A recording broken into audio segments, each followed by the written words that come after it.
sentimiento. Esta imagen que ustedes están viendo es para mí muy representativa de lo que realmente es el poder y las limitaciones de las herramientas computacionales. Cuando personas como Raúl y yo y algunos de ustedes pues nos dedicamos casi que el día entero a trabajar con herramientas computacionales, uno tiende a pecar, como el pecado de esta imagen que ustedes ven acá, de querer igualar a Dios, y ese es el pecado de los modelos computacionales, ¿no? Querer igualar a la realidad. Es una cuestión asintótica, es decir, con los modelos podremos aproximarnos a la realidad lo suficiente como para representarla de manera decente, pero jamás la llegaremos a tocar. Es decir, siempre que hablemos de modelos computacionales, los vamos a disfrutar, los vamos a explotar, los vamos a diseñar y sacaremos todo el provecho del mundo, pero siempre recuerden que es una representación de la realidad y que por lo tanto tiene unos alcances y tiene unas limitaciones. Y que es importante siempre tener en cuenta para los modelos de lo que sea, desde la sismología hasta modelos de clima, es importante ver la escala, las limitaciones y los alcances, los rangos que tiene su modelo.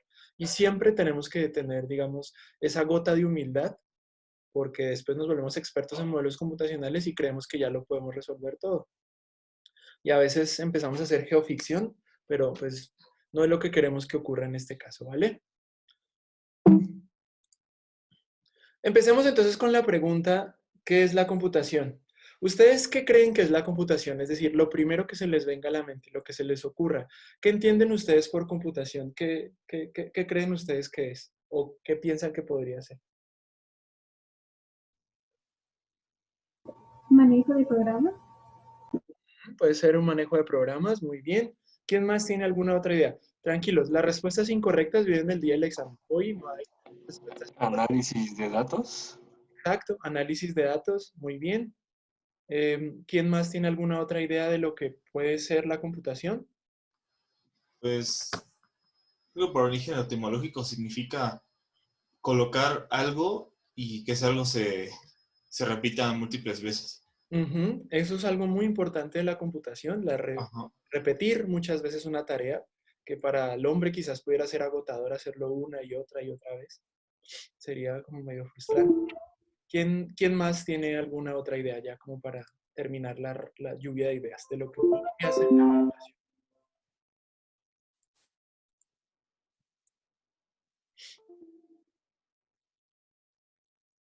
¿No más? Vale, pues. Pues la computación se desarrolló, o digamos, o tuvo un impulso, o se creó, si así se quiere hablar, relacionado a una pregunta muy inocente, pero que en su momento fue muy trascendental en el desarrollo de las ciencias. Y la pregunta que les estaba dañando la cabeza a los científicos del siglo pasado, de mediados del siglo pasado, era si las matemáticas eran infalibles. Es decir, en la primera, digamos, la primera mitad del siglo anterior, se tenía un boom científico, se tenía la cuestión de la relatividad, se había avanzado mucho en la física, se había avanzado mucho en las matemáticas, y se tenía la noción de que el hombre era capaz de llegar a conocerlo todo, y que aquello que el hombre desconocía era única y exclusivamente porque existían variables ocultas, es decir, cosas que nosotros no comprendíamos aún porque no teníamos la información, pero que si tuviéramos la información a la mano, podríamos aplicar alguna fórmula, alguna ecuación y llegar a conocer esa verdad. Por ejemplo, si ustedes me preguntan a mí cuándo yo voy a morir, yo no tengo una respuesta para eso. Sé que más de un siglo no viviré, pero no sabría decirles si voy a morir en 2 segundos. Puede ser, como puede ser en 20 años, como puede ser en 50. No lo sabemos. En esa época, digamos que llamemos el determinismo, estaba muy de moda, estaba en su auge. Y se decía que uno podría llegar a calcular el momento y la hora y el lugar donde alguien moriría si tuviéramos el conocimiento de las variables. Si yo toda la información la tuviera a priori y tuviera un modelo lo suficientemente robusto y poderoso, podría llegar a calcular el momento exacto cuando alguien moriría. Es decir, el problema era la falta de información y la falta de capacidad de cálculo. Es decir, pero el problema era un problema intrínsecamente determinista, es decir, no es que no se pueda, simplemente en su momento no contamos con toda la información. Sin embargo, pues se empezó a plantear la pregunta de, ¿es realmente el problema la falta de información o existen problemas en la naturaleza y en las matemáticas particularmente que no son de naturaleza determinista. Es decir, que aunque tuviéramos toda la información posible y todas las capacidades de cálculo que nos imagináramos, aún así esos problemas no pudieran ser calculados. Y entonces se abrió un gran debate en las matemáticas sobre la infalibilidad de las matemáticas. No vamos a entrar en detalles de esto, primero porque no soy matemático y no los conozco, y segundo, pues porque no es el objetivo del curso, pero si alguno de ustedes está interesado, hay una lectura muy bonita de una fundación que se llama BBVA Open Mind, donde invitan matemáticos y científicos, músicos, intelectuales en general, a dar pláticas de divulgación muy interesantes y ahí todos nos podemos dar una idea de la gran crisis que se abrió en las matemáticas. Y esta crisis se llama la crisis de los fundamentos matemáticos. Es decir, aquí se empezó a replantear la idea sobre la infalibilidad de las matemáticas y sobre la posibilidad de calcularlo todo a pesar de que tuviéramos toda la información o no tenerla. Esto no es una clase de matemáticas, no es gato por liebre, sino que es importante que entendamos que la computación es en sí mismo un resultado de un problema matemático, de una pregunta que a alguien se le ocurrió. Y sobre todo que tengamos la idea que la computación y las herramientas computacionales son más que una máquina, es una idea, es un concepto hermoso por sí. Pero entonces, regresemos. Si ustedes están interesados en conocer la crisis de los fundamentos matemáticos y de cómo empezamos a descubrir que las ciencias tienen una naturaleza también estocástica, que no todo es determinista, por favor, pues pueden ver este video, que es de una matemática muy buena y ella pues hace una explicación muy bonita. Por ahora, para no hacer el cuento largo, la base de las matemáticas es la lógica, es decir, y eso es lo que le daba su naturaleza determinista. Todos los axiomas, teoremas, desde el teorema de Pitágoras hasta el teorema de incompletitud, todos de los más sencillos a los más complejos, todos esos teoremas están fundados en la lógica, que contiene sus axiomas, y a partir de esos axiomas construimos preposiciones, hacemos demostraciones y demostramos la veracidad de los teoremas. Y las matemáticas son eso prácticamente, y todos son felices. La pregunta entonces que se empezaron a hacer es, bueno, ¿y esos axiomas no encierran contradicciones entre ellos? ¿Esos axiomas pueden encerrar todo el universo completo de manera perfecta? Y entonces se empezaron a dar cuenta, y de hecho un matemático muy famoso que se llama Kurt Gödel, demostró que era imposible demostrar que los axiomas que dan fundamento, digamos, a todos los teoremas matemáticos que se llaman los axiomas de Zermelo-Fraenkel, no encierran contradicciones. Es decir, cuando intentaron probar que esos axiomas no encerraban contradicciones, se dieron cuenta que no se podía demostrar. O sea, no que la demostración era falsa o verdadera, sino que no se podía. Es decir, que no podíamos demostrar si esos teoremas iban a arrojar o no una contradicción, que hasta el sol de hoy no habían arrojado contradicciones y funcionan, lo cual es maravilloso, pero que nadie podía garantizar que en el futuro ese conjunto de axiomas que son las bases sobre las cuales se fundamenta todo el aparato matemático, no fueran a arrojar contradicciones futuras. Y entonces, pues eso, aunque ustedes dicen, ah, bueno, pues normal, no pasa nada, en realidad encierra una complejidad enorme y un cambio de paradigma total. Y ese cambio de paradigma, pues cambió para siempre nuestro mundo como lo entendemos y la naturaleza y qué esperamos y cómo nos relacionamos con ella. Porque nos dimos cuenta que las matemáticas no son infalibles, gracias a Kurt Gödel, y que ciertas proposiciones matemáticas encierran contradicciones. Nuevamente les repito, hablar de un curso de matemáticas y empezar a tratar de escribir matemáticamente proposiciones que encierren las observaciones de Gödel, pues está lejos del alcance de este curso y de mis conocimientos, por cierto, porque algunos profesores dicen está lejos del alcance de este curso, pero es porque no saben. En mi caso son las dos cosas, no lo sé y está lejos del alcance de este curso. Pero digamos que para nosotros los mortales que no tenemos doctorado en matemáticas, afortunadamente el uso del lenguaje nos permite comprender más o menos cómo funcionan estas paradojas en el mundo de las matemáticas. Es decir, estas paradojas no significa que algo sea falso o verdadero, simplemente no lo podemos determinar, no lo podemos saber porque cualquier camino que elijamos, si es falso o si es verdadero, nos va a llevar a una contradicción. Entonces, la clave de estas proposiciones en las que Kurt Gödel desbarató o replanteó las matemáticas es que no podemos establecer juicios de valor sobre esas proposiciones. Es decir, la matemática, y vamos a ver más adelante la programación, se basa en falsos y verdaderos. Si es cierto, haz tal cosa. Si no es cierto, haz tal otra. Y así nos vamos orientando. En este caso hablamos de proposiciones indecidibles, es decir, sobre las cuales yo no puedo hacer ningún juicio de valor porque me llevarían a una contradicción. Y para que lo podamos entender, vamos a leer el siguiente, les voy a leer, aunque no tengo voz de poeta, no la tengo, pero voy a intentar leerles este fragmento que es una de las paradojas que Bernard Russell, que fue uno de los grandes filósofos de esa época, planteó para poner un lenguaje más humano, menos matemático, esas contradicciones que estaban emergiendo. Y entonces dice que en un lejano poblado de un antiguo emirato había un barbero llamado Asamet, que era diestro en afeitar cabezas, y que un día el emir se dio cuenta de la falta de barberos en el emirato y ordenó que los barberos solo afeitaran a aquellas personas que no pudieran afeitarse. Y asimismo impuso la norma de que todo el mundo se afeitase. Cierto día el emir llamó a Asamet para que lo afeitara y él le contó sus angustias. En mi pueblo soy el único barbero. No puedo afeitar al barbero de mi pueblo. Soy yo. Ya que si lo hago, entonces puedo afeitarme por mí mismo. Por lo tanto, no debería afeitarme, pues desobedecería vuestra orden. Pero si por el contrario no me afeito, entonces algún barbero debería afeitarme. Pero como yo soy el único barbero de allí, no puedo hacerlo. Y también así desobedecería a vos, mi señor, oh emir de los creyentes, que Alá os tenga en su gloria. El emir pensó que sus pensamientos eran tan profundos que lo premió con la mano de la más virtuosa de sus hijas. Así el barbero Asamet vivió para siempre feliz y barbado. Pero bueno, omitiendo esta última parte misógina que le entregó una hija, pues aquí estamos encerrando una contradicción. Es decir, el barbero no se puede afeitar a sí mismo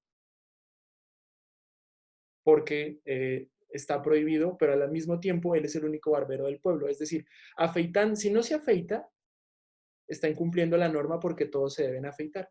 Y si se afeita, está incumpliendo la norma también porque los que se saben afeitar deben afeitarse por sí mismos y no deben recurrir a un barbero. Pero es que él es el único barbero. Entonces, él es el único barbero, no se puede afeitar, pero si no se puede afeitar, también está incumpliendo la norma. Es decir, aquí hay una contradicción encerrada. Es decir, este problema, haga lo que él haga, pues va a salir condenado a muerte, porque precisamente es una contradicción. Esto, llevado a términos o elementos matemáticos, está más o menos escrito aquí abajo.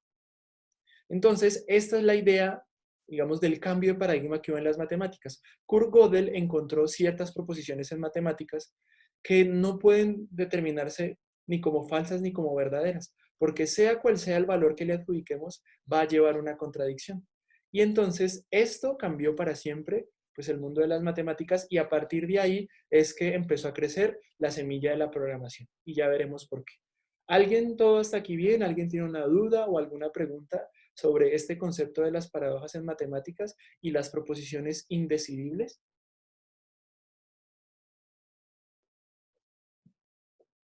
Pueden decir sí, pueden decir no, pueden decir tal vez, no me interesa. No, bueno, yo no tengo dudas. ¿Ok? Bueno, bien. Entonces, aquí empezó a crearse dos corrientes de pensamiento, una que llamaremos el formalismo y el indeterminismo. ¿Sí? Entonces, David Hilbert no estaba muy feliz con estos encuentros de Kurt Gödel. Hilbert es un físico muy famoso también de la época, en esa época donde estaban Einstein, Max Planck, Niels Bohr, bueno, todo el Dream Team de la física. Marie Curie también estaba por ahí. No, ella era un poquito antes, pero bueno, sí era también de esa parte. Y entonces David Hilbert decía, para que un sistema axiomático funcione tiene que cumplir tres condiciones. Primero, tiene que ser consistente, es decir, que no encierre contradicciones. Segundo, tiene que ser finito. Y aquí en la palabra finito, aunque él no lo dijo explícitamente, pues estaba hablando de los algoritmos sin querer queriendo.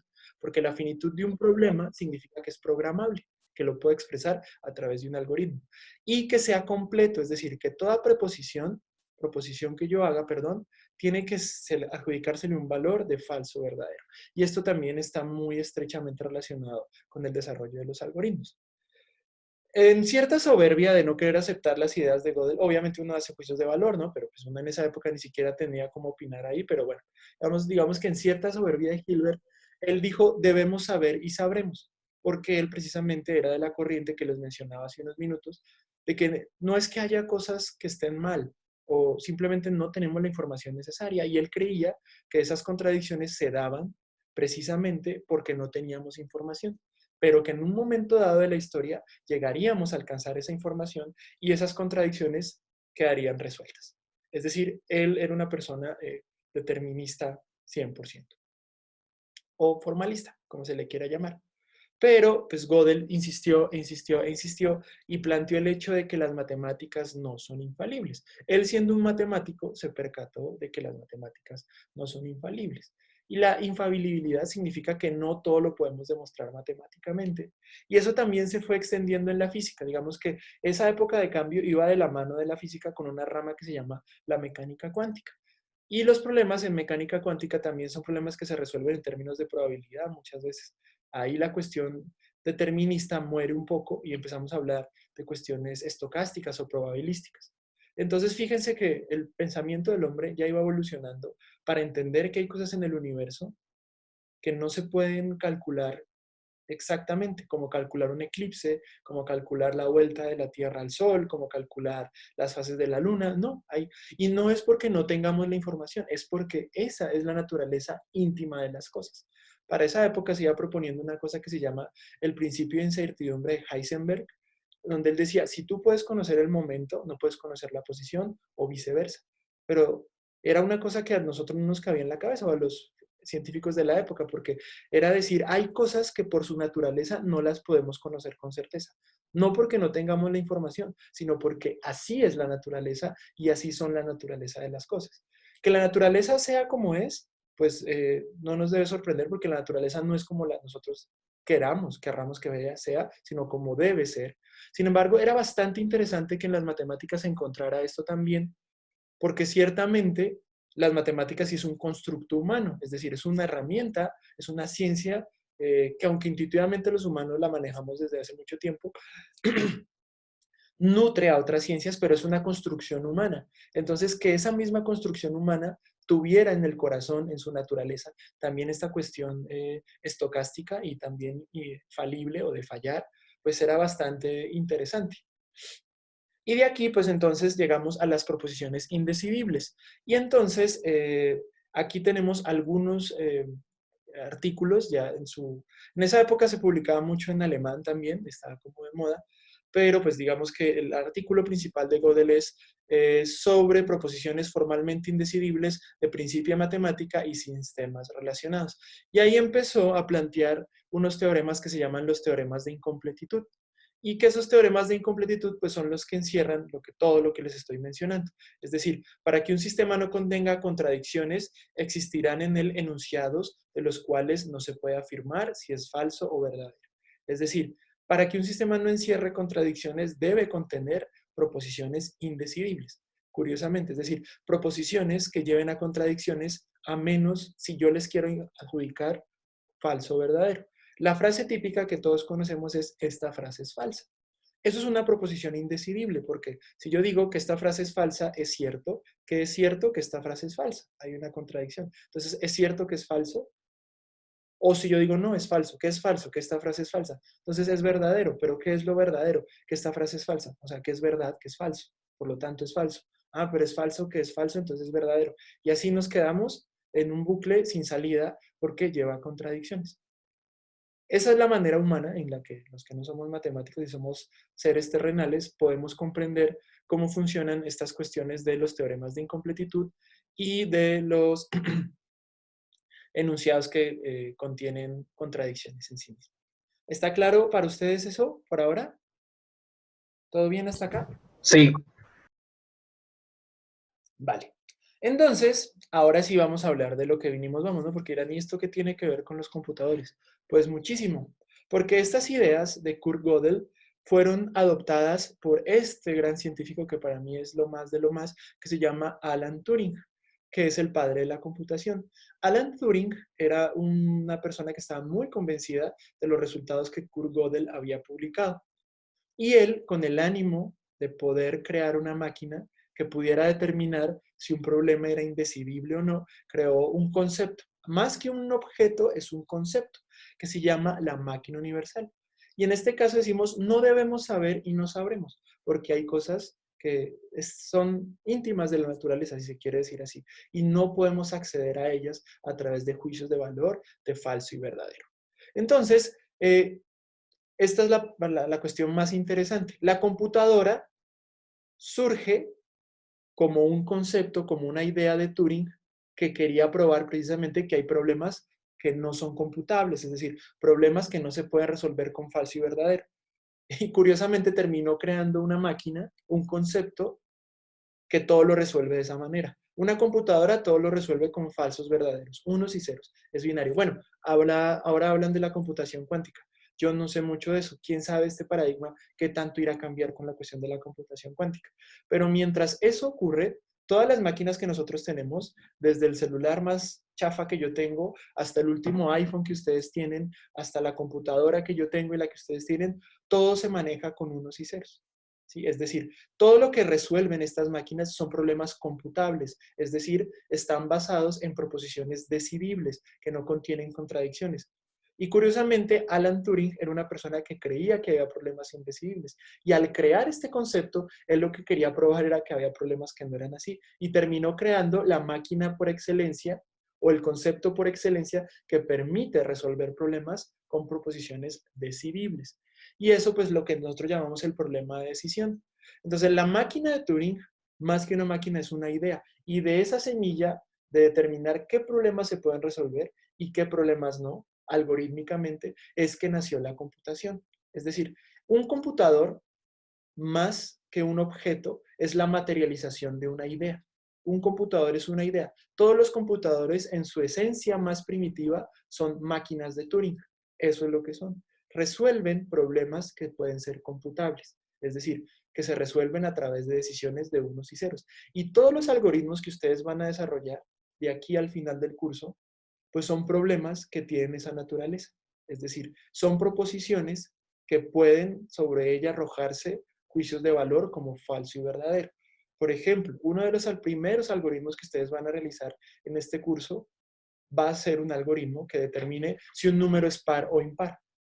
Sobre eso tiene que ser falso o verdadero. El 3 es impar. Sobre eso no hay ambigüedad. ¿Es o no es? Es un número impar. Punto. Por ese determinismo que tiene ese problema, donde no hay lugar a dudas que el 3 es un número impar, es que es posible desarrollar un algoritmo de esa naturaleza. Si ustedes después hacen un algoritmo más complicado, que es para encontrar los primeros 500 números primos, un número es primo o no es primo. No existe el medio primo, ni el cuasi primo, ni el no primo, o no lo es o lo es, ¿no? No es así como esos muchachos que salen, que no salen, que amigobios, que, o sea, no, en este caso la computación no se maneja con tintas medias, es decir, o es o no es, o pasa corriente o no pasa corriente, o se cumple o no se cumple. Y todo lo que vamos a desarrollar de ahora en adelante durante todo el curso funcionará bajo ese esquema. Y por eso es que una máquina de Turing lo puede resolver.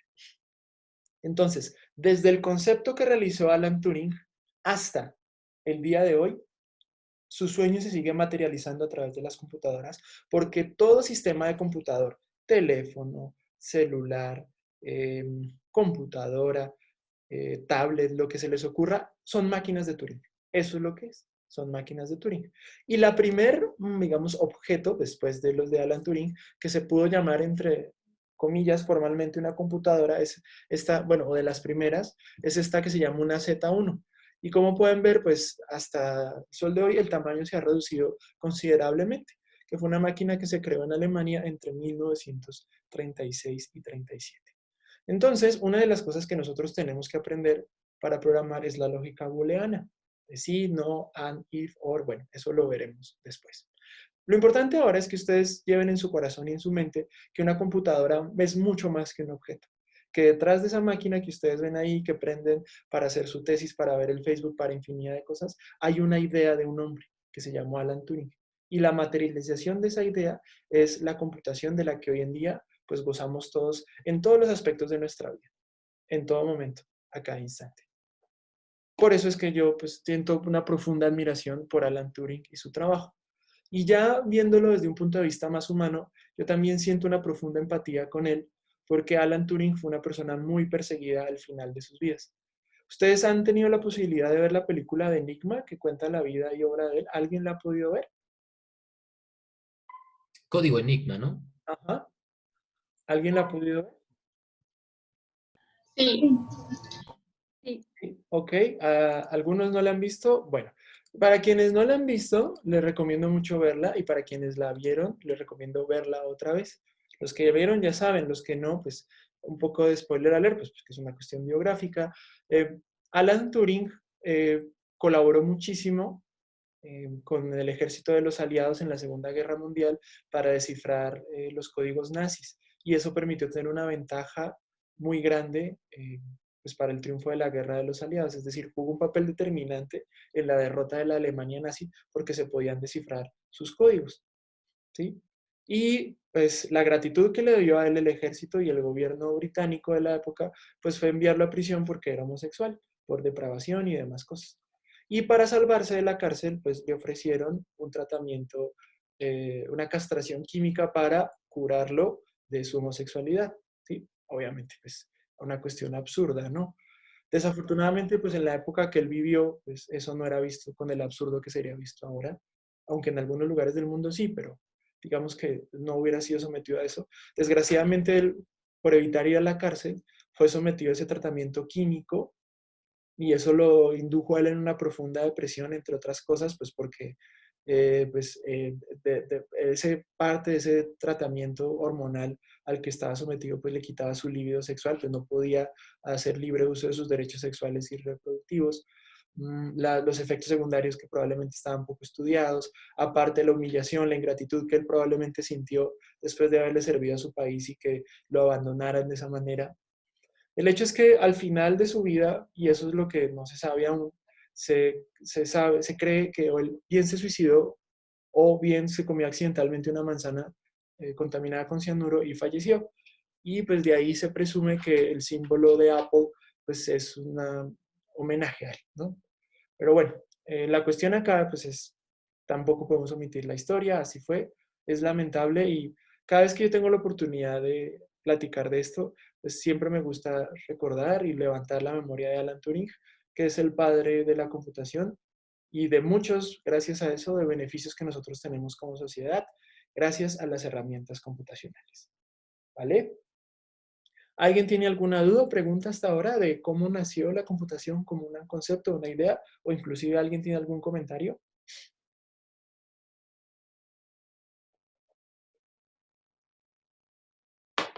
¿No? ¿Todo bien? Ok. A veces yo veo el chat porque se me esconde, entonces si alguien puede ver... Ah, no sé si... Yo lo tengo. Yo lo tengo aquí. Lo que pasa es que esta Alicia tiene ahí la palomita verde en los participantes. No sé si tienes una pregunta o algo. Ah, no, ahorita la quito.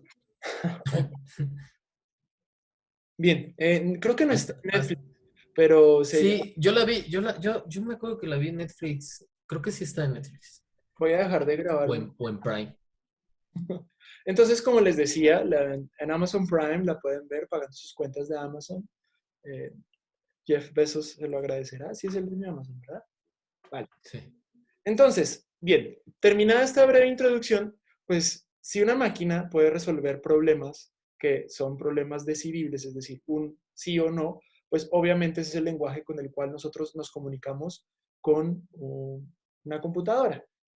Es decir, a través de unos y ceros. Ese es el lenguaje de una computadora. ¿Hay corriente? No hay corriente. Prendo un foco, apago un foco. Eso es lo que una máquina entiende. Desde la máquina más elemental hasta el último iMac que ustedes puedan comprar de 100,000 pesos o el clúster más poderoso que haya, todos hoy en día, hasta que aparezca la computación cuántica formalmente en nuestras vidas, todas las máquinas se basan en unos y ceros. Y así es que se comunican. Todos sus cerebros, sus procesadores y demás es o pasa o no pasa corriente. Y eso es todo.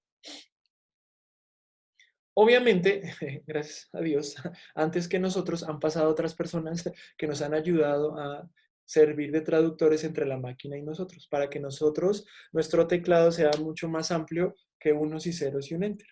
Entonces, obviamente, aunque la máquina entiende de unos y ceros, la manera como nosotros interactuamos con la computadora pues es mucho más sencilla a favor de nosotros. Y entonces, gracias a eso existen los lenguajes de programación. Es decir, los lenguajes de programación nos permiten eventualmente comunicarnos con una computadora, ¿vale? Y el desarrollo de los lenguajes de programación, si a ustedes les llama la atención, que hay una página, ay, hay una página que se llama helloworld.org y ustedes pueden ver diferentes holamundos en distintos algoritmos. Generalmente, por tradición, el primer programa que uno hace en cualquier lenguaje de programación se llama Hola Mundo, y es lo que primero le enseñan a hacer a uno. Los lenguajes de programación se dividen generalmente entre programas de bajo y alto nivel. No se confundan en esto. De bajo solo tiene el nombre porque son los más complicados de utilizar, porque son los que casi que están al nivel de la máquina. Y dentro de los de alto nivel se encuentran los programas que pueden ser compilados o interpretados. Nosotros nos vamos a dedicar a programar en lenguajes de alto nivel interpretados en Python. Más tarde les voy a explicar por qué. Sin embargo, a manera de cultura general, les quiero explicar la diferencia que hay entre un lenguaje compilado e interpretado.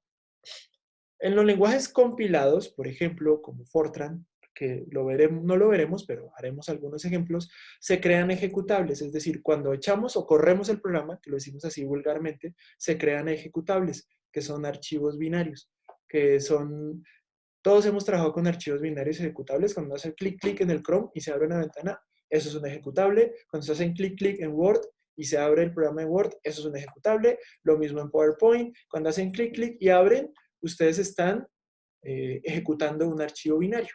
Y se llama binario porque es un archivo que los seres humanos no podemos leer. O sea, lo podemos abrir, pero vamos a ver un montón de símbolos que a nosotros no nos hacen ningún sentido. Ese archivo binario sí lo lee otro programa que lo traduce en algo que a los seres humanos nos parece muy divertido. Entonces les voy a hacer aquí un pequeño ejemplo para que ustedes lo puedan ver brevemente. ¿Siguen viendo mi pantalla? Aquí estoy mostrándoles como una terminal. Sí. Sí. ¿Sí? Por ejemplo, yo tengo este archivo en PDF que es un mapa, ¿sí? Es un mapa de una región en Islandia que se llama la península de Reykjanes. Si yo lo abro con Adobe, entonces me va a salir este mapa de acá. ¿Sí lo ven? Entonces, esto es algo que yo, pues porque tengo el entrenamiento en sismología, lo entiendo, lo comprendo, lo puedo leer y lo puedo interpretar. Pero si yo abro este archivo, digamos, ahora a ver qué es lo que hay adentro, pues me van a salir unas cosas como raras, ¿no? Como, ¿y estos símbolos qué son? Yo aquí lo leo y digo, ah, no, mira este mapa. No, sí, mira, aquí este es el mapa de Islandia, aquí podemos ver la latitud, la longitud. Yo no lo voy a ver. Y es porque ese programa, ese archivo, es un archivo que no está hecho para que yo lo vea directamente así. Yo necesito un programa, como por ejemplo el Adobe, que me traduzca ese archivo en algo que yo puedo comprender. Entonces, todos tenemos así. Los archivos de Word en sí mismos son archivos binarios. Que ustedes no sepan qué es lo que hay adentro, pero si ustedes, de hecho, a ver, ¿dónde está? Nomás para que se den cuenta. A ver.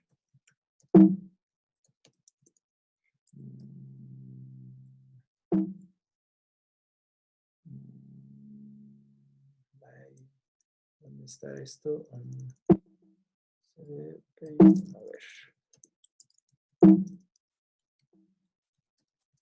Entonces, por ejemplo, este archivo Word, esto es un archivo de Word. Si yo lo abro,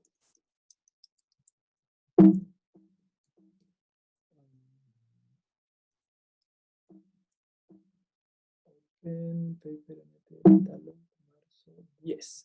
Si yo abro este archivo, me sale un archivo de Word así, que yo lo puedo leer e interpretar.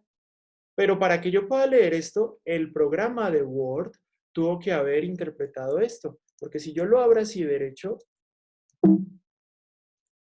me salen estas cosas. Y uno dice, ¿y esto qué es? Pues sí, es que un archivo Word en realidad es un archivo comprimido que adentro tiene otros archivos que en su conjunto son los que forman el archivo Word. Alguien que le dice al archivo de Word dónde van mayúsculas, dónde van minúsculas, cuál es la fuente que tú utilizas, cuál es la negrilla, cuál es el tipo de letra, cuál es el espacio, todas esas cosas que ustedes ven acá están creadas por esos archivos. Y el texto, tal cual, está aquí donde dice document. Y entonces aquí está el documento.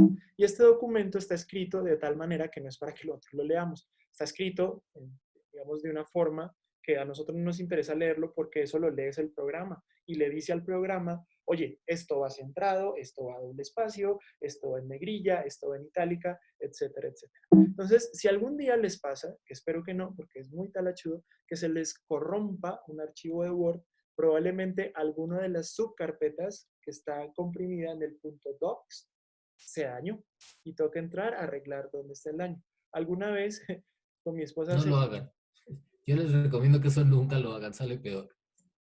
Entonces, a mí una vez a mi esposa le pasó que su informe de doctorado se le corrompió porque lo estaba trabajando en Linux y lo guardó y luego lo abrió en Windows y algo pasó ahí raro, como el Office de Linux algo le guardó mal y o no fue compatible y bueno, ahí pues ni modo, llorar y llorar, pero afortunadamente lo pudimos recuperar, casi que ver código línea con línea. No recuperamos el archivo en su estilo, pero sí recuperamos el texto, porque al momento de abrirlo pues decía, ¿qué era lo que decía? Que estaba corrompido y no se podía abrir. Entonces ni siquiera lo dejaba abrir, pero afortunadamente lo recuperamos, ¿vale? Entonces, nomás para que lo sepan, espero que nunca les pase eso, o trabajen en la nube o algo así, pero eso es lo que son los archivos binarios. O no puedes copiarlo todo y pegarlo en un Word y ya después que lo quieras pasar lo vuelves a pegar en Word. ¿No se puede hacer eso? Tendrías que crear el archivo, pero lo que te repito, como es como una especie de código de programación, los espacios, todo hay que respetarlo muy bien. No, yo no escucho ningún pitido de fondo, Isaac. ¿Alguien escucha un pitido de fondo? Yo no. Sí, es tu ¿Soy yo? misma máquina, Félix, cuando estás como dando enter o algo así. Es el Ah, tuk-tuk ¿es ese? de Mac. Ajá, ¿Ese? ese. Ah, ya. Sí, es que, sí, es eso. Sí, soy yo, perdón. Pasa. Entonces, eh, perdón, Isaac, si te perturba ese sonido. Em, los archivos binarios no son archivos que leen otros programas para que los humanos podamos ver cosas que sí entendemos, pero directamente en Mac sabemos esos archivos. Los de PowerPoint, los de Word, los archivos de música, los archivos de foto, etcétera, etcétera.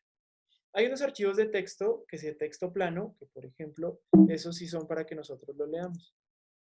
No hay alguno acá, déjenme ver. Y son archivos muy sencillos que no tienen formato ni tienen nada. Son estos, por ejemplo. Estos archivos sí los utilizamos para trabajar en algoritmos y se los mostraré después. Pero bueno, lo importante es que los archivos, los programas compilados crean ejecutables que son los que hacen la acción del algoritmo. Más tarde les vamos a ver cuando demos ejemplos de la mundo. Por ahora, lo importante es que ustedes sepan que existen compilados e interpretados. Los compilados son los que se crean los ejecutables y luego se ejecuta la acción per se. Es decir, clic, clic, ejecutable o echas a andar un ejecutable y ejecutas la acción. En cambio que el interpretado, tú sí echas a andar al programa de una vez sin que haya un ejecutable de por medio, ¿vale? Entonces, nosotros, le repito, aunque si ustedes desarrollan la habilidad de programar, podrán programar en el lenguaje que a ustedes mejor les convenga. Pero para desarrollar la habilidad nosotros utilizaremos Python. Pero ustedes después, con el conocimiento de programadores, pueden dedicarse a programar en lo que quieran. Vamos a utilizar Python, que es un lenguaje de alto nivel, que es un lenguaje de cuarta generación interpretado. Aquí está la cuarta generación. Esto de la quinta generación yo no lo entiendo muy bien porque dice que está desarrollado como interfaces gráficas, pero de todas maneras en Python uno lo puede hacer. Raúl, ¿tú tienes alguna idea de estas cuestiones de los lenguajes de quinta generación? Porque ya yo a mis 32 años me quedé en la cuarta. No, la verdad no tengo idea. Supongo que es como lo que está saliendo de este lenguaje que les mencionaste que tiene nombre de mujer. Julia, Julia, supongo porque Julia ya es una combinación entre Python, Java y no recuerdo qué otra cosa. Entonces supongo que esta generación debe ser la combinación, ¿no? de lenguajes, porque Julia tiene ya algunas banderas menos que Python y es un poquito más intuitivo. Es lo que yo supongo que se refiere. ok, ok, ok. Bueno, hay un programa que se llama Prolog, que según es de quinta generación, pero eh, No nos vamos a meter en esos detalles. Vamos a trabajar un lenguaje de alto nivel, de cuarta programación, que se llama Python. Ahora, y se dirán, ¿por qué Python? Bueno, los terrólogos en el principio de los tiempos, al menos que yo sepa, antes de perforar con perforadoras y demás, trabajaban en Fortran. Digamos que todo geofísico experimentado o terrólogo experimentado que ustedes encuentren y sepa programar, sabe programar en Fortran y te contará sus aventuras en Fortran, perforando tarjetas y que si equivocaba tenía que ir a conseguir tarjetas. Bueno, infinidad de cosas. También hay otros que trabajan en MATLAB, ¿sí? Hay otros que trabajan en C y nosotros pues trabajaremos en Python, que es un lenguaje interpretado, como les dije. ¿Por qué vamos a trabajar en Python? Porque yo sé programar en Python. Ahora, esa es la razón de fondo, pero les voy a intentar convencer por qué queremos programar en Python. Pero sí hay una razón de fondo. En primer lugar, Python es un programa gratuito. MATLAB hay que pagar una licencia. Ustedes como estudiantes del UNAM tienen derecho a esa licencia, pero en un momento dado pues no lo serán o dejarán de serlo por un tiempo y no tendrán acceso a esa licencia. Entonces, por cuestiones de costo, Python gana. Segundo, es un programa sencillo, es decir, la sintaxis es clara, es limpia, es intuitiva, es elegante también por esa misma razón, es poderoso. Las aplicaciones que se han hecho en Python, ustedes pueden quedarse una noche entera viendo videos en YouTube con las distintas aplicaciones en las distintas ramas del conocimiento que hay en Python. Aparte de eso, pues está de moda y eso no es una cosa menor, porque el estar de moda significa que hay mucha gente trabajando en eso y que lo que a ti te tiene desvelado, a otros cientos de miles de millones de personas los desvela también. Entonces ya son muchas personas sufriendo y el sufrimiento de muchos puede desembocar en una solución. O puede ser que haya alguien que ya haya sufrido el mismo problema y haya encontrado un problema. Casi que una cuestión de a fuerza que uno siempre hace es abrir una de Google y decir how to define if the type of variable in Python, ¿no? Entonces uno si no lo sabe. Entonces siempre hay algo que se llama Stack Overflow, que alguien ya se preguntó lo mismo y ya lo supo. Hay manuales, pero nunca nadie los lee. Siempre le preguntan Stack Overflow y el que lee los manuales siempre le dice a uno, refiérase al manual, ¿no? Pero bueno, así es. Sí, bueno, no se llama manual, se llama documentación. Y sí, sí, nadie los lee, pero yo les recomiendo que sí lo hagan. Porque uno siempre pregunta en Stack Overflow, ¿cómo se hace tal cosa? Y la gente siempre le dice, ay, no, pues tienes que ver la documentación, ¿no? O revisa el documento. Bueno, pero bueno, aquí probablemente en Python hay un documento que le permite a uno saber qué tipo de variables con la que uno trabaja, pero siempre hay alguien muy buena onda que te lo explica. Y dice, ah, mira, tú escribes type y entre paréntesis la variable del objeto y ya te dice que si es entero y listo, o si es flotante o lo que sea, ¿vale? Entonces, Stack Overflow va a ser su mejor amigo durante todo este semestre y si se quedan programando durante el resto de su vida, porque ahí van a encontrar todas las respuestas a las preguntas que ustedes siempre quisieron hacer y que nadie les respondió en Stack Overflow. Entonces, eso significa estar de moda. No es una cosa trivial, es decir, cuando hay muchas personas trabajando en eso, significa que hay respuestas y que tienes una red de apoyo muy grande, muy útil. También es portable, es decir, puede pasar, bueno, salvo que no tenga Python 2, puede pasar, por ejemplo, en MATLAB que hay cosas que no cree y la versión está mal y no queda bien y eso le tiene problemas de portabilidad. En el caso de Python e inclusive con la versión de Anaconda, con la instalación de Anaconda que ustedes tengan, ustedes si tienen que instalar una serie de programas para que pueda funcionar un algoritmo en Python, sobre todo por las librerías que utiliza, ustedes pueden crear un ambiente. Porque ustedes dirán, no, es que eso me consume muchos recursos de mi compu, es que se pone muy lenta después de que instalé esto, yo le instalé estos programas y ya no es la misma, ya ha cambiado, ya no enciende rápido, ya se queda pegada. Entonces, la ventaja de instalar las cosas con Anaconda es que si tú no lo estás utilizando, desactivas ese ambiente y no gastas recursos computacionales en eso. Y entonces, si yo les doy un algoritmo en Python y dicen, profe, es que no jala porque necesita estas y estas y estas librerías y estos programas, no pasa nada. Ustedes crean un ambiente, lo instalan, utilizan el algoritmo y cuando lo dejen de usar, desactivan el ambiente y no pasa nada. Después, con más detalle, veremos qué es un ambiente. Pero lo importante es que ustedes pueden crear ambientes en los cuales ustedes instalan los programas o los hacen funcionar o los ponen disponibles en su máquina solamente en el momento que lo están usando y así no están utilizando recursos computacionales en su máquina, sobre todo cuando ustedes pues tienen algunos recursos un poco limitados. Puede pasar, por ejemplo, a mí me pasa con mi máquina portátil que ya está viejita de 7 8 años y no me puedo dar el lujo de tener 50.000 programas corriendo en el fondo. Entonces, utilizo mucho los ambientes. ¿Vale? Aparte es open source, es decir, si alguno de ustedes es un genio en Python en potencia y tenemos el privilegio y el lujo de tenerlo acá, ustedes pueden desarrollar Python, pueden crear cosas en Python. E inclusive hay personas que han creado paqueterías en Python y la gente colabora, es decir, no es un producto terminado que te dan. Puede ser que tú dices, yo necesito esta tarea específica y en Python no la hace. Voy a crear mi propia librería, voy a crear mi propio grupo de algoritmos. Y lo compartes con alguien y ese alguien lo usa y ese alguien lo mejora. Es decir, es como una especie de Wikipedia de la programación. Todos pueden editar, todos lo pueden mejorar y todos lo pueden utilizar para su propio beneficio. Es decir, es completamente de fuente libre. Y eso también pues, es una ventaja grandísima del Python porque en algunos momentos ustedes podrán desarrollar sus propias herramientas y compartirlas con el mundo para hacer del mundo un lugar mejor para todos. Solo un comentario extra de open source. El hecho de que open source significa, bueno, que es libre, ¿no? Pero también hay licencias, ¿no? Como para decir, oye, yo hice hasta aquí, yo mejoré este código, entonces le pones una licencia de código libre para que la demás gente pues también te dé crédito, ¿no? O sea, también se requiere el crédito a veces de lo que trabajas. Entonces, si tú alguno de ustedes alguna vez ve una librería y dice, ok, me gusta, pero yo le modificaría, lo pueden hacer, pero tienen que ver que tenga o sea, la librería de quien la están tomando, que tenga una licencia y ponerle ustedes una licencia de uso libre, ¿no? O sea, es como muy fácil. Agarrar que le ponga una licencia de uso libre y se sigue compartiendo, pero pues ya tienes el crédito de que mejoraste o contribuiste. Vale, vale, sí, gracias Raúl. Es bueno, no se roben el trabajo de los demás. Yo hice un programa para, no, tú tomaste un programa que hizo alguien más y lo mejoraste. Sí es bueno dar crédito, ¿no? Porque algún día haremos cosas padres y no nos gustaría que lo tomen, sí, porque es colaborativo y no nos amarramos con nada, pero pues sí que se sepa quién lo hizo, ¿no? Y dar los créditos correspondientes. ¿Alguien tiene aquí alguna duda, alguna pregunta respecto a los lenguajes de programación?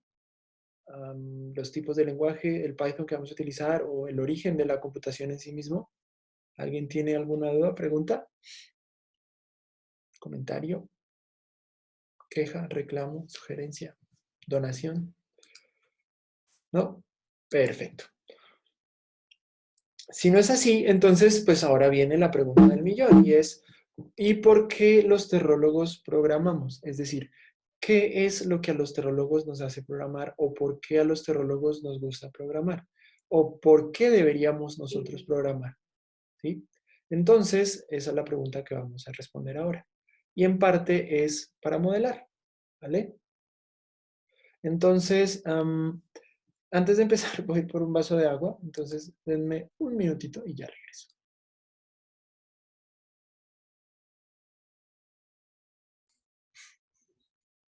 Hasta aquí todos bien, a todos les está gustando o entienden por qué nos gusta más Python, al menos a nosotros que estamos programando para ciencias de la Tierra.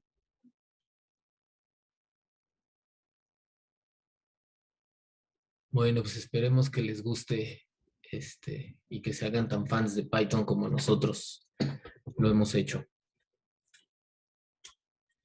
La verdad es que es muy, ya que entras a Python, yo les voy a confesar que antes yo programaba en MATLAB, pero híjole, cuando entras a Python, a mí se me abrió un mundo de posibilidades, la verdad. Siento que sí es más versátil, es más, tiene más cosas, ¿no? O sea, todo lo que alguien hizo en MATLAB tú lo puedes hacer en Python y en algunas ocasiones hasta mejor. Muchos dicen que es de los más sencillos de aprender. Sí, José Luis, no sé, yo creo que eso ya depende de cada persona, ¿no? Pero tan complicado no es.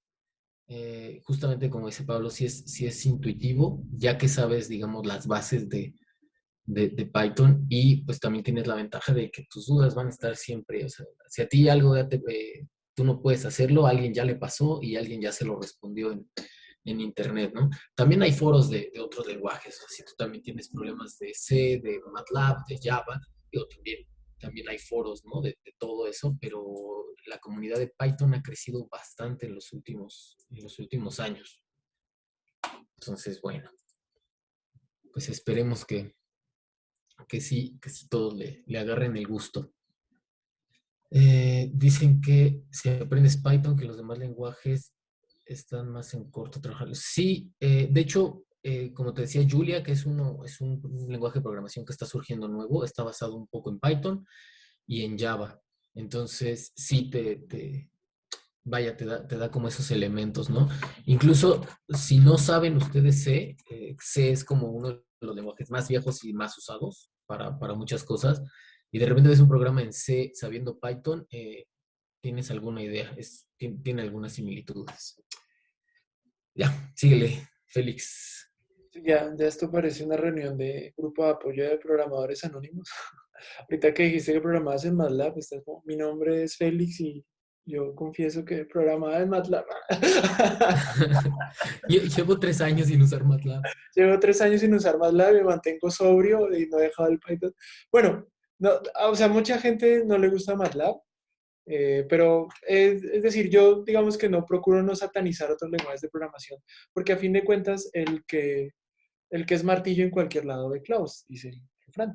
Entonces, uno desde que aprende a programar en Python, yo aprendí primero C, luego MATLAB y Python y me gustó y me quedé con él y realmente uno pudiera quedarse discutiendo con la gente cuál es el mejor y no se llega a un acuerdo porque cada quien tiene sus cariños donde los tiene. Entonces, a fin de cuentas, pues a mí me gusta Python porque lo quiero y porque lo aprendí y pues así lo quise, así lo querí, diría el presidente de mi país. Entonces, por eso lo uso en esencia, pero es importante que ustedes aprendan la lógica de la programación y ya a futuro pueden exportarla a otros lenguajes. Pero bueno, regresemos entonces, ¿por qué para nosotros como terrólogos es importante programar? La primera razón, bueno, puede haber muchas en distintos órdenes, pero en mi opinión, la primera razón es el modelado. Voy a dar un ejemplo que es de tierra sólida, pero espero que a todos les sea comprensible en la medida de lo posible y que todos lo vayamos llevando para que vean la importancia de los modelos y los limitados que pueden llegar a ser también. Vamos a hacer un modelado muy sencillo de lo que es la gravedad. ¿Sí? No vamos a entrar en detalles cuánticos de qué es la gravedad, ni relativistas, y qué es la curvatura, el espacio-tiempo, porque pues no cosas que atañen, pero algo muy intuitivo que todos sabemos es que lo que nos da gravedad es la masa. El Sol tiene mucha gravedad porque es muy másico. Yo tengo más masa que muchos en este salón porque pues, más gravedad porque tengo más masa, ¿no? Y pues no le entran las tortillas, pues más gravedad va a generar. Y pues también sabemos que entre mayor distancia haya entre los dos cuerpos, pues la gravedad entre ellos va a ser menor. Entonces, más masa, más gravedad. Más distancia, menos gravedad. ¿Es eso claro para todos y para todas?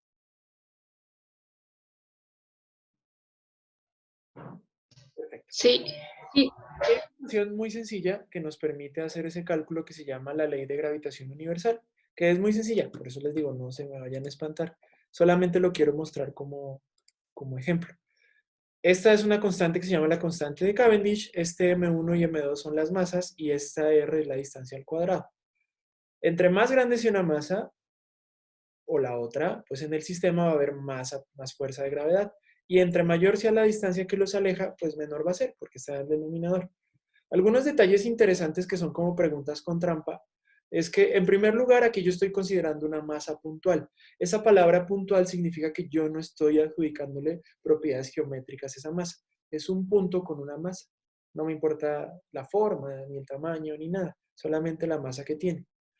Las masas son de algunos tamaños comparables y una cosa muy interesante es que observen que la fuerza entre las dos masas es la misma, sin importar cuál masa sea yo. Es decir, la fuerza que hace esta masa sobre esta es la misma que hace esta sobre esta. De ahí que algunos narcisistas digan que la Tierra no me atrae a mí, sino que yo atraigo a la Tierra, porque la gravedad entre la Tierra y yo es mi masa por la masa de la Tierra, y obviamente aunque mi masa es infinitamente más pequeña que la de la Tierra, pues la ley es así. Hay una gravedad entre los dos, entonces yo podría ser muy narcisista engreído y decir, no, pues a mí la Tierra no me atrae, yo atraigo a la Tierra. Sin embargo, la clave está en la aceleración, porque no es lo mismo la fuerza que la Tierra ejerce sobre mí Como yo tengo muy poca masa, yo me acelero mucho, porque la masa es la que me permite resistir a esa fuerza que me está empujando. Como yo tengo poquita masa, pues me acelero mucho producto de la fuerza de la gravedad. Y como la Tierra tiene muchísima masa, se acelera muy poco, producto pues, de esa misma fuerza gravitacional. Entonces, ahí es donde está la clave. Por eso es que la aceleración para mí es mayor que para la Tierra, aunque la fuerza entre las dos, entre Tierra y yo, sea la misma. De hecho, con esa ecuación muy sencilla, nosotros podemos calcular la gravedad de la Tierra. Háganlo en la comodidad de su hogar. Multipliquen la constante de Cavendish, que se las di acá, 6.67 por 10 a la menos 11 newton metro cuadrado sobre kilogramo al cuadrado. Multiplíquenla por la masa de la Tierra y divídanlo entre el radio de la Tierra. Y esa operación les va a dar los 9.81 metros sobre segundo cuadrado que nosotros utilizamos desde la preparatoria. Y ese es un primer cálculo muy sencillo de la gravedad terrestre, como una masa puntual. Ahí ya no les estoy diciendo ni que ni que la Tierra es esférica, ni que es achatada, ni que la Tierra gira, ni que la Tierra está inclinada, nada de esas cosas. Yo solamente estoy asumiendo una masa puntual, un radio del terrestre y ya. Y tengo un valor de gravedad bastante aproximado. El problema es que para nosotros los terrólogos, pues ese valor de gravedad, sobre todo para los geofísicos, pues como que no sirve a mucho, sobre todo si tú estás buscando hidrocarburos, agua, cosas por el estilo. Necesitas algo más. Vamos a empezarle a subir niveles de dificultad. Esta es gravedad cero, ¿sí? Gravedad para dummies. La masa de la Tierra, el radio de la Tierra y la constante de Cavendish sale 9.81 metros sobre segundo cuadrado. De ahí sale el valor de gravedad que todos conocemos. ¿Está claro para todos y todas esta primera parte?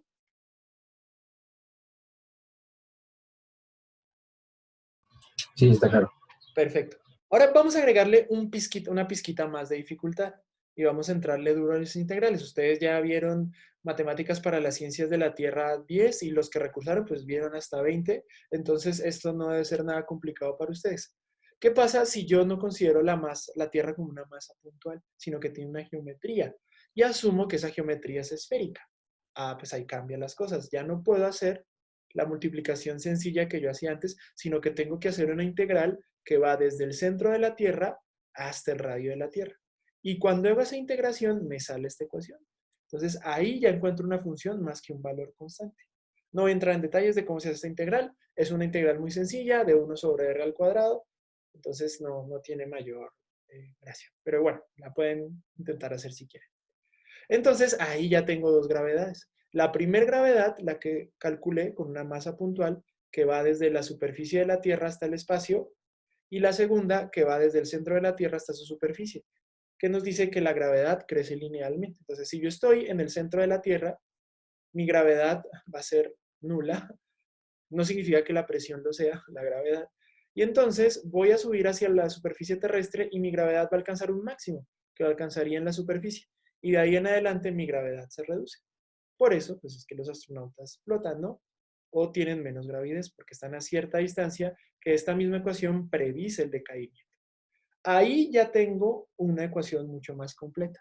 Yo me diría, ah, bueno, pues ahí ya está, ahí muere, ¿no? Está bien. Pero no, para nosotros los terólogos no es suficiente. Vamos a agregarle otra pizca de dificultad.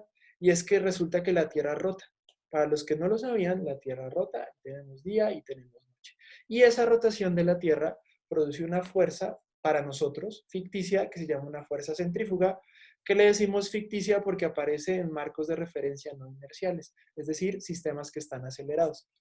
Esta fuerza centrífuga es la misma que uno siente cuando, por ejemplo, yo tengo un amigo que me está ayudando a hacer la mudanza, que hice en estos días, y él maneja fatal y agarra unas curvas supremamente mal y uno se va contra la puerta y casi que se quiere salir por la ventana. Cuando él agarra muy mal esa curva y uno se sale y uno siente que se le sale hasta el alma, esa fuerza que uno está experimentando es una fuerza que se llama centrífuga. No, no es cierto, Raúl era el que me está ayudando con la mudanza. Él conduce muy bien. ¿Ya? Entonces, la cuestión acá es que esa fuerza... El próximo viaje lo haces tú caminando, en bici. Cierto, Raúl. Entonces, la cuestión es que esa fuerza que ustedes perciben o cuando ustedes están en esos juegos mecánicos que sienten que uno se va hacia atrás, esa es una fuerza que es una fuerza ficticia que se llama centrífuga. No existe en realidad, es un producto de la inercia porque ustedes tienden a seguir derecho, pero la sienten, ¿no? Cuando se dan el golpazo no parece ficticia, pero realmente lo es. Entonces se llaman fuerzas ficticias. La Tierra está sometida a esas fuerzas por su rotación. Y no voy a entrar en detalles de cómo funciona, pero esa rotación hace que la gravedad sea diferente a como nosotros la calculamos. Y esa gravedad tiene una consecuencia muy interesante y es la que hace que la Tierra sea achatada. Entonces, si alguien está en el metro y el chico o la chica de su sueño les pregunta, oye, ¿tú de casualidad sabes por qué la Tierra es aplanada? En los polos, ustedes ya dicen, ya aquí fue. Ya saben, y es porque la Tierra rota y esa rotación de la Tierra produce el achatamiento producto de la fuerza centrífuga. Entonces, resulta que nuestro modelo no estaba tan bien del todo porque la Tierra no es esférica, es más bien un elipsoide. Es decir, el radio ecuatorial es mayor que el radio que va de norte a sur. Aquí está exagerado, evidentemente, pero es achatada. Y ese achatamiento pues tiene unas consecuencias enormes.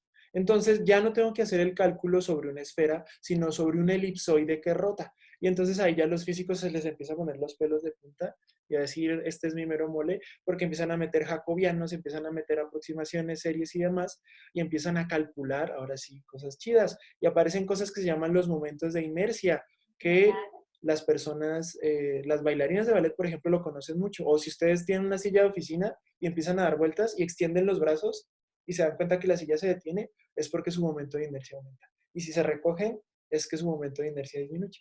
Eso también hay que tenerlo en cuenta. Y entonces, el cálculo de la gravedad ya no es tan sencillo como lo empezamos a hacer. Y a fin de cuentas, entre sumas y restas y entre chelas y vinos, uno llega a este resultado, que es un valor teórico que se llama el elipsoide de referencia, con esta letra griega que se llama gamma. Y ahí determinamos que el valor de la gravedad es de 9.78, abro paréntesis, 1 más 0.0053024 seno al cuadrado menos 0.00059 seno cuadrado de 2 phi metros sobre segundo al cuadrado. Obviamente, para el 99.99% de los habitantes de la Tierra, esto es un nivel de precisión completamente innecesario. Pero para los terrólogos que trabajan, por ejemplo, en estudios de gravitación, esto sí vale la pena, porque está la diferencia entre decir que hay oro y que hay una oquedad debajo del suelo, porque a esos niveles de detalle son los cambios de gravedad. Entonces, sí lo necesitamos. Entonces, por fin llegamos a una ecuación 2-3 realista de cómo es la gravedad de la Tierra, considerando ciertos detalles. Entonces, pues ya la hicimos, ¿no? Ya por fin tenemos un valor de gravedad más o menos realista.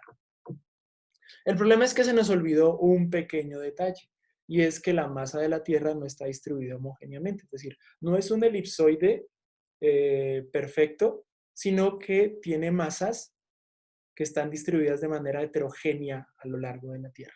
Y entonces eso le agrega otro nivel de dificultad que tenemos que entrar a modelar. Y lo modelamos a través de algo que ustedes probablemente ya vieron en su curso de Introducción a la Geodinámica y de Física del Interior de la Tierra, quienes lo vieron, creo que Geodinámica lo vieron todos, que se llaman las anomalías de gravedad. Y entonces ahí empezamos a lidiar con las inhomogeneidades que hay en la Tierra por la distribución de masas. Y todo esto pues resulta muy útil por ejemplo, si nosotros queremos hacer estudios geofísicos para determinar hidrocarburos, pues las anomalías de gravedad son muy útiles. También para estudios tectónicos, pero si a alguien le gusta mucho pues, las cuestiones del dinero, pues el modelamiento de la gravedad les puede traer mucho dinero a sus cuentas bancarias si lo hacen muy bien. Entonces, fíjense cómo modelar cosas puede ser tan sencillo o tan complejo. Y aún así sigue habiendo muchas cosas que no tenemos en cuenta. Entonces pasamos de decir que la Tierra era una simple masa puntual a hablar de un elipsoide que rota, que está deformado y que tiene masas distribuidas de manera heterogénea. Es decir, cada loco con su cuento o cada cosita en su mochila. Porque, ¿qué depende, qué tanta dificultad quiera yo? Pues depende de lo que yo haga. Para nosotros los terrólogos, este nivel de precisión es completamente necesario si trabajamos en estudios de gravitación. Para otras personas, probablemente, para un ingeniero civil, probablemente no lo sea. Si un ingeniero civil le pregunta a un terrólogo, ¿cuánto es la gravedad de la Tierra? No, pues depende. Si estás en el, oye, ya, pues necesito un valor y hacer unos cálculos de estructura y se murió. Entonces, depende, los modelos son buenos dependiendo de para qué los necesites. ¿Sí? Un modelo muy detallado para algo que no se requiere es como matar a un mosquito con una bazuca. Puede ser extremadamente exagerado. O puede ser el lado contrario, querer matar a un dinosaurio con una chancla. Entonces no lo vas a poder hacer porque es insuficiente. Entonces, la primera cuestión para que nosotros podamos calcular esos modelos es que necesitamos modelos computacionales, precisamente porque los niveles de complejidad pueden ser tales que ya no nos basta encontrar una única ecuación, sino que necesitemos soluciones numéricas, es decir, resolver la ecuación numéricamente a través de métodos numéricos que en su momento pues los veremos brevemente. Entonces, aquí es donde la computación es fundamental, porque la computación me permite calcular soluciones numéricas a modelos muy complejos, donde yo estoy considerando detalles muy puntuales. Un ejemplo de una solución numérica, por ejemplo, es esta. Este es un algoritmo muy sencillito que yo hice en su momento, casi que de juguete. De hecho, confieso que lo hice en MATLAB, pero que eso no salga de la clase. Entonces, porque lo hice hace muchos años. Aquí tenemos un volcán. Está feito, pero es mi volcán y lo quiero. Aquí tenemos la cámara magmática, que esta que parece una botella invertida. Y aquí esta estrellita que ustedes ven acá, se supone que es donde ocurrió el sismo. Entonces vamos a ver cómo se propagan las ondas. Entonces vemos que las ondas empiezan a mover más lento en la cámara magmática, lo cual tiene sentido porque pues es más... porque la cámara magmática, pues las ondas sísmicas son más lentas. Ay, ¿qué pasó? Siempre me hace algo. PowerPoint. Estos cuadritos de acá son estaciones sísmicas. Entonces quiero que ustedes se fijen lo que ocurre cuando las ondas llegan a las estaciones y empiezan a generarse sismogramas artificiales o sintéticos. Ay, ¿qué pasa? Sismogramas que son como de mentiras. Aquí está. Aquí está mejor. Eso. Sismogramas que, bueno, de mentiras, porque de verdad son de mentiras, porque es un modelo muy sencillo, no son muy realistas, pero más o menos así se generan los sismogramas. Entonces, esto, por ejemplo, para que uno lo pueda hacer, es con un método numérico. Es un método muy sencillo. Uno toma una ecuación de onda, la discretiza en el espacio y crea soluciones numéricas. Y aunque no es una solución exacta, es bastante aproximada a la solución exacta, que la solución exacta me tomaría muchísimo esfuerzo y muchísimos recursos poderla resolver. Pero la solución numérica, pues es muy sencilla de hacer. Ahora, las soluciones numéricas han llegado para quedarse gracias al gran avance de la computación. Muy pocas personas en el mundo han tenido la visión suficiente para darse cuenta de qué tan rápido las computadoras iban a crecer en términos de sus capacidades y qué tanto se iban a reducir en términos de su tamaño.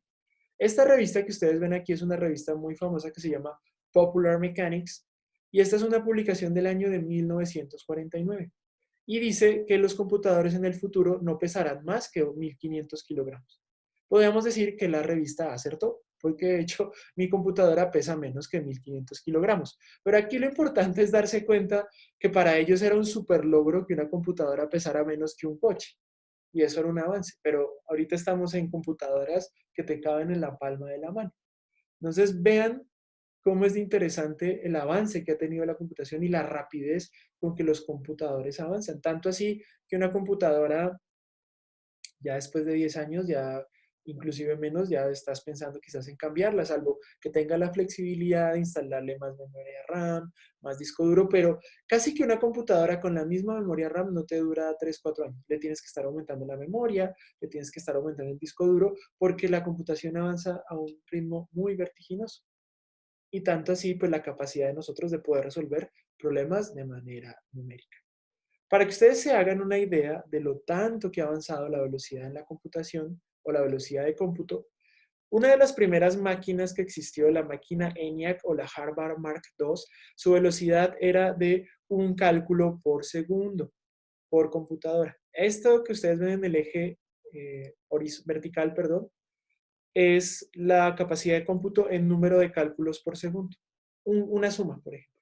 Esto es un cálculo por segundo. Y hoy en día, y eso que esto está truncado hasta hace 10 años, el Green Destiny, un clúster muy poderoso, o el SI Cortex, pueden hacer desde 1 por 10 a la 13 cálculos por segundo por computadora. Para que ustedes se hagan una idea de esa diferencia tan enorme de 13 órdenes de magnitud, por ejemplo, son 10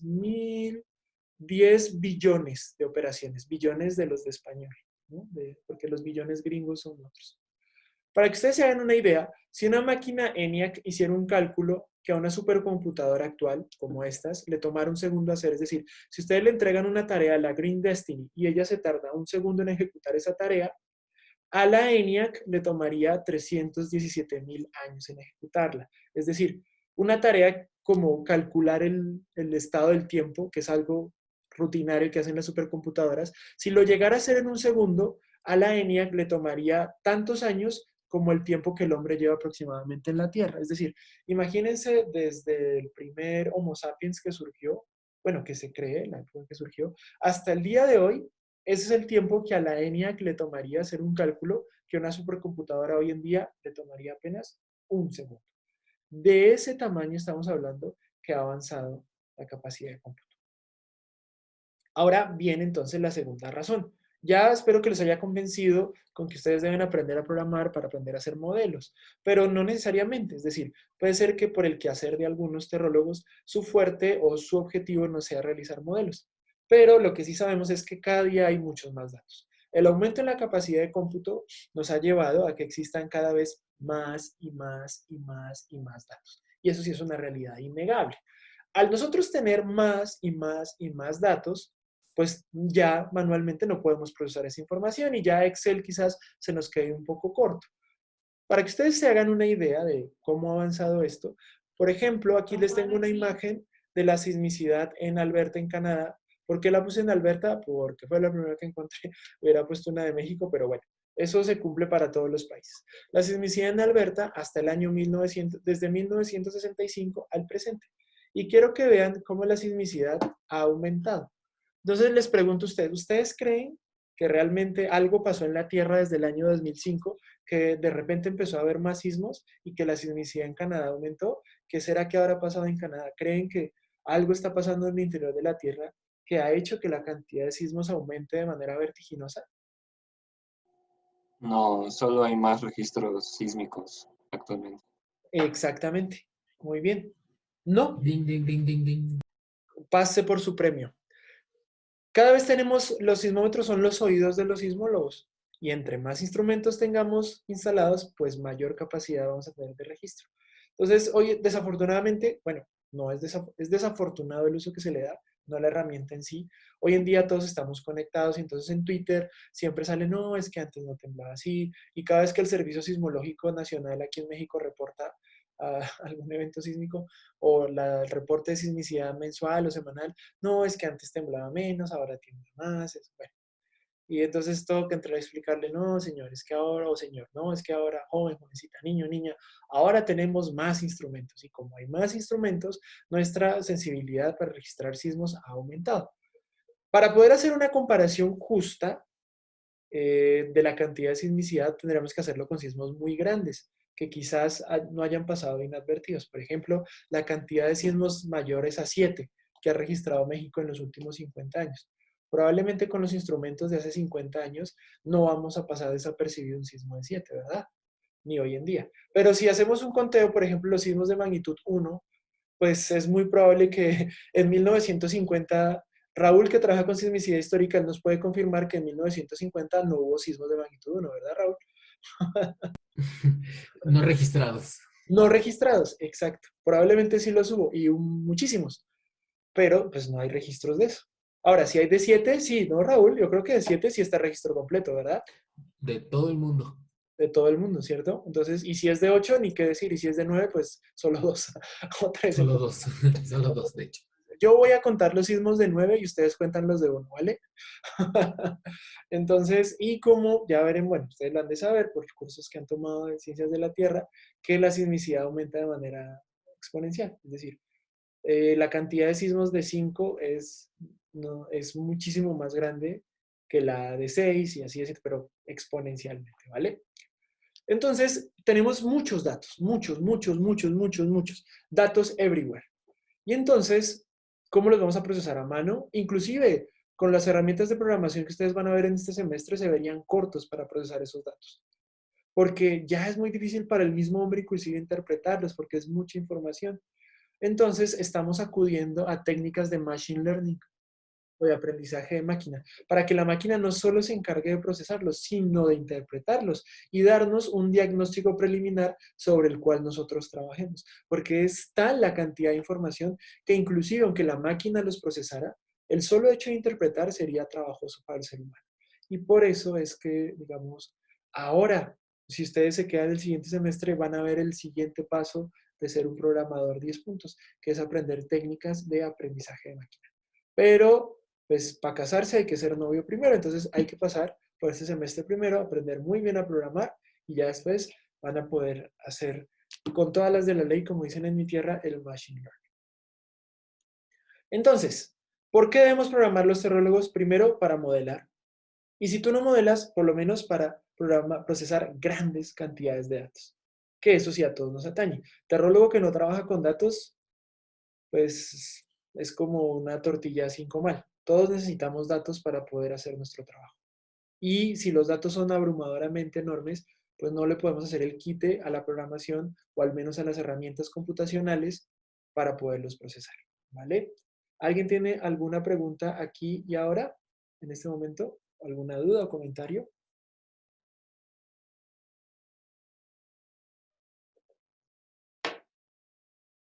¿No? Perfecto. Vale.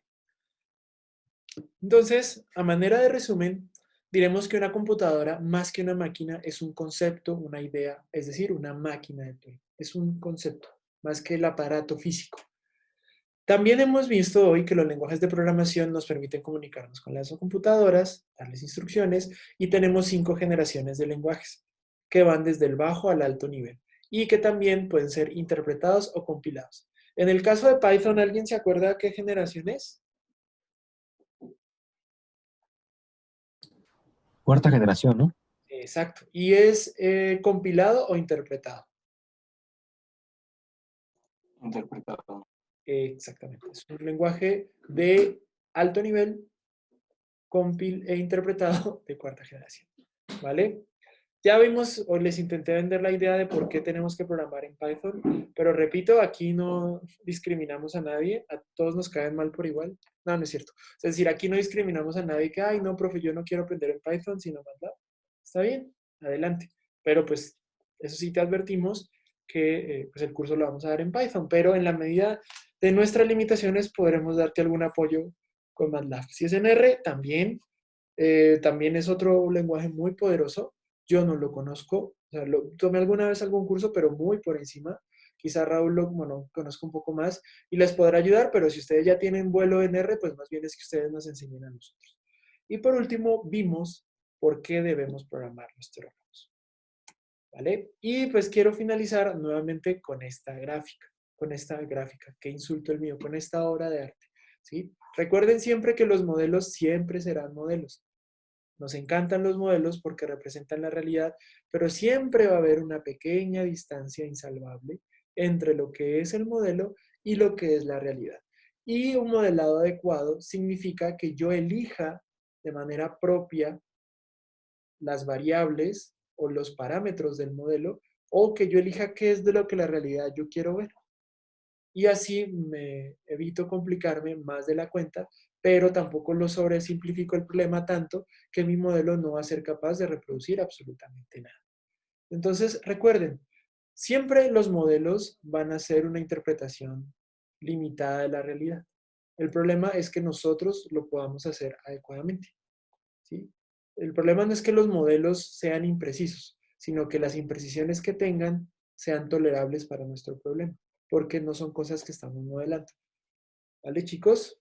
Entonces, ¿alguna duda o pregunta? Eso sería todo por hoy en lo que se refiere a la clase magistral. ¿Alguien tiene alguna duda o pregunta? No. Ok. Entonces, esa sería la clase introductoria por hoy. La otra clase sí les prometo que ya empezamos a programar como Dios manda, para que no se me pongan ansiosos. Yo sé que todos quieren programar de inmediato.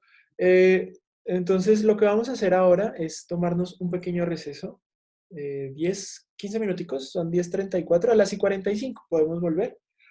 Vamos a regresar a las 6:45 y lo que vamos a dedicarnos a hacer los siguientes la siguiente sección de la clase es a terminar de instalar el Jupyter y el Anaconda, perdón. Es importante que al final los 31 que están conectados sean 31 instalaciones de Anaconda para que nosotros tengamos la tranquilidad que la siguiente clase todos estamos arrancando del mismo lugar, ¿vale? Si alguno de ustedes ya está funcionando Anaconda, ya tiene Python funcionando al 100, pues ya terminamos la sesión por hoy. Pero sí les pido por favor que no les dé pena, que no les dé vergüenza. Si no les está funcionando, díganlo, háganlo y lo resolvemos ahora en 15 minutos, porque sí es necesario que todos tengan instalado Anaconda en sus máquinas y funcionando adecuadamente. ¿Vale? ¿Sí se entendió? Sí, más bueno, en este Inter, si quieren, revisen que pueden abrir su Jupyter. O sea, los que tienen Windows, la manera más fácil de abrir Jupyter es directamente con el Anaconda Navigator, ¿no? Los que usan Linux, Mac u otro, lo más fácil es desde la terminal en el directorio en donde quieran trabajar, escribir Jupyter espacio notebook. Entonces, vean que les abra bien el Jupyter y que pueden cambiar de directorio para que tengan acceso a sus programas, porque si no, no van a tener ni idea en dónde van a estar los programas que van a estar generando, ¿no? Ok. Entonces, bueno, ya nos comimos los 5 minutos del descanso. Faltando 10 para las 6. 10:46. Sí, faltando 10 para las 6. Nos vemos y trabajamos sobre la instalación de Jupyter, de Anaconda. Si Sale. alguno ya lo instaló y está seguro que funciona bien, pues gracias por venir y nos vemos la próxima semana. ¿Ok?